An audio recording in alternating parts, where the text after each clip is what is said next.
Hey, this is Jon Gallant. In this video, I'm going to show you how to download a high-resolution iCloud video, convert it to mp4, so you then can use it in Camtasia. First, log into iCloud, hover over the Cloud Download button, click on the arrow, select Unmodified Original, and then click Download. That will download the high-resolution version to your local computer. Now, you may have already noticed this, but when you try and drag this into Camtasia, you get nothing but a green screen. And that's because Camtasia doesn't officially support a .mov file. So what we're going to have to do is convert it to an mp4 file.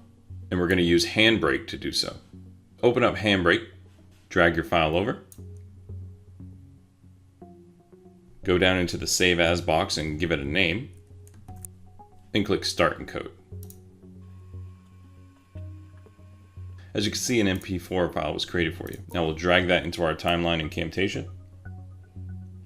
And as you can see, it renders in Camtasia, and you can use it just like any other video file.